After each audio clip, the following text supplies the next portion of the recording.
From our introduction to generalizability theory, we have a table in our textbook on page 162 with the following data in table 8.1. So we have three different raters that are evaluating essays, and rater 1, rater 2, and rater 3 are here as follows.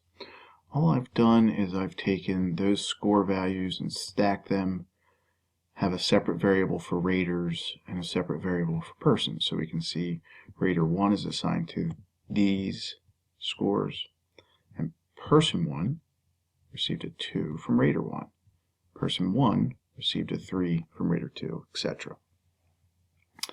Alright, so under generalizability theory, we can look on page 164 of our text, where we start to look at some of the decompositions and summary tables of analysis of variance.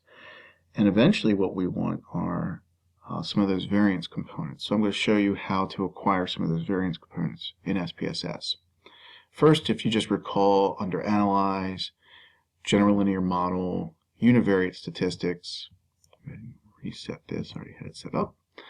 We can set up analysis of variance with our outcome being dependent variable is score. Those are the scores of individuals on those essays. And then we're going to put in both the rater variable and the person variable as a random effect.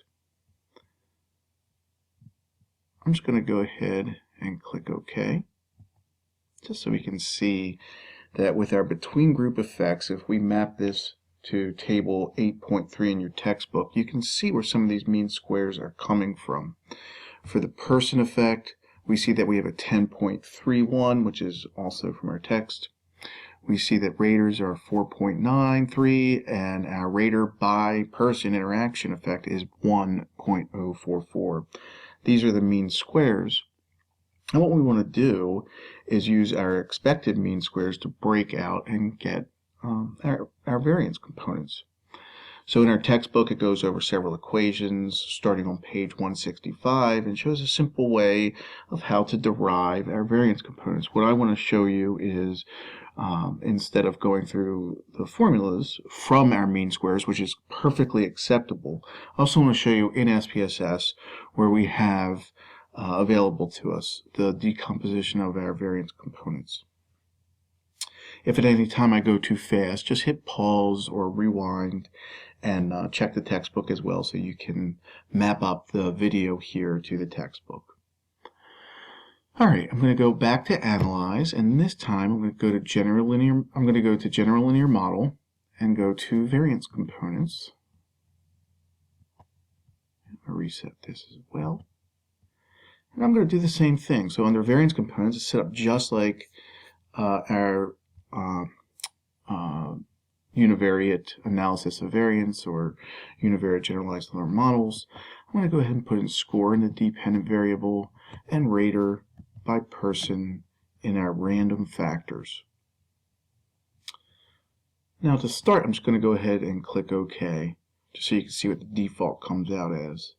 And we see that at the default, one of the things that happens here is that we have our raters get a value for their estimate for variance, our persons get a value for their estimates by variance, and our rater by persons gets an estimate as well. And I'll map these up for you in a minute to the textbook. We also see that the error variance is 0, and the reason why, as I sort of went through in class, is that our rater by persons are entangled, and that our raters are, it would be nice if we had multiple ratings for each person by rater, and maybe disentangle some of that error. So let's go back to the Analyze procedure just so you can see it also from a analysis of variance modeling. I'm going to go to Variance Components, and I'm going to ask for, under Options, I'm going to ask for it to do this under the Analysis of Variance structure, type 3 sums of squares, and let's take a peek at the sums of squares when they come out, instead of using the default min-q here, which is what we used previously to calculate those variance components. I'm going to go ahead and click Continue, and then click OK. Now this time, based on my error variance being 0, I'm not going to be receiving any estimates for my variance estimates. The default method before permitted that to be so. It still used the rater by person as the error component. So, and we saw all this in class as well. So I'm going to go back, and what we did in class is we went to analyze after we sort of discovered through several times that we could still do this through analysis of variance. We went through and did a whole bunch of iterations, and what we did is we went into the modeling component, and I wanted to show you this as well. And we did a customized model where we put in persons and raters as main effects into the model. Continue and OK. We got the same components we got initially. So now we're doing a type 3 sums of squares analysis of variance. We can see that we have raters of 4.9, person 10.3, and error mean squares of 1.044, which map up to our textbook. And we also got the same variance components as we got previous in our first iteration. And I'll point to a couple places in your textbook where you could look to see how these variance components were calculated. On page 165, we can see that we calculate out under equations 8.4 on page 165, we calculate out the person variance of 3.089. We also can see on page 164 that the mean square, and we can see it here as well, that error variance is the variance estimate as well. And we can think about that from our null and alternative hypothesis testing from analysis of variance. That is, the expected mean squared variance is the mean squared variance for this residual effect.